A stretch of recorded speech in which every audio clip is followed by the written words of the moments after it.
For more, let's bring in Texas Congressman Henry Cuellar. Congressman, always a pleasure to have you and get your wisdom on what's been happening. There is, I think it's fair to say, a bit of consternation about what's happening with respect to ICE raids. And it's not just in Texas, although I think given your experience, it is of great interest to folks in the Lone Star State. Let me share this. This is from Michael Ego, the DPD chief. He says in part, quote, "There's no room for fear in our community. I'm meeting with stakeholders across Dallas to reassure them that we're here to serve and protect all Dallas residents and are committed to enforcing city ordinances and state laws." Your reaction to what he had to say there, and whether or not you feel like working with ICE is something that can be done in a way that obviously protects American citizens, getting the migrants who've committed heinous crimes out of the country while also being very targeted.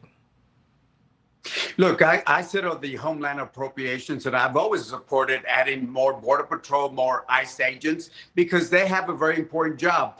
It is important that we focus on criminals, focus on anybody that's a risk to national security, focus on the 1.3 million individuals that have final deportation orders. That is what we need to target on, because we want to make sure that it doesn't matter if you're on the border or in DC or wherever you might be, we want our community safe. And if you're a criminal alien, then you should be targeted.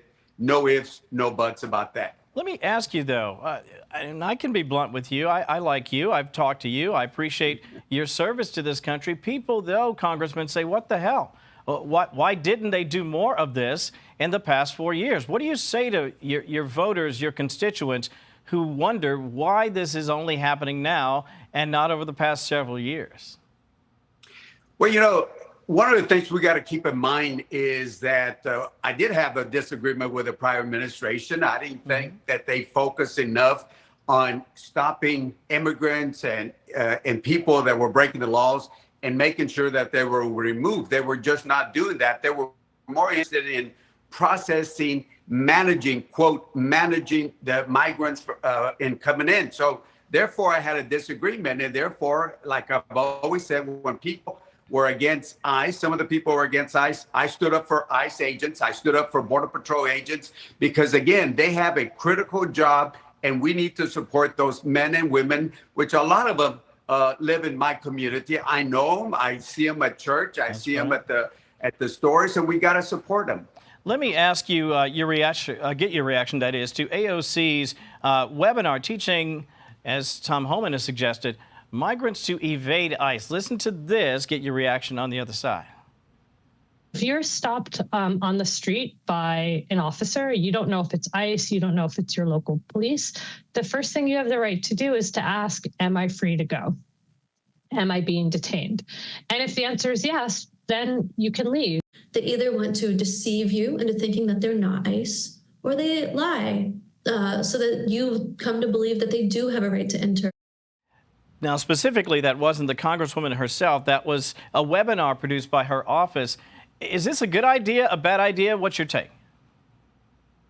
Well, look, you know, first of all, I haven't seen the webinar at all, but I can say that if you have a federal official or a local or state official that needs to do their job, we got to make sure that we don't interfere. We do know that there are certain rights out there. So again, I don't know exactly what they were trying to do. But again, if there's an ICE agent, there's certain protocols that ICE agent will follow. And we got to make sure that we don't interfere with those protocols. 15 seconds left. Your party could use talent like yours at the presidential level. You running in 28? No. I'm happy being a member of Congress, and I certainly want to come back to Texas, where we have very warm weather, and I'll take that weather anytime. Beautiful people in Texas. Yeah, great food, good people, great weather indeed. Henry Cuellar, Congressman from the great state of Texas, thank you for your time today. We appreciate that. Thank you so much.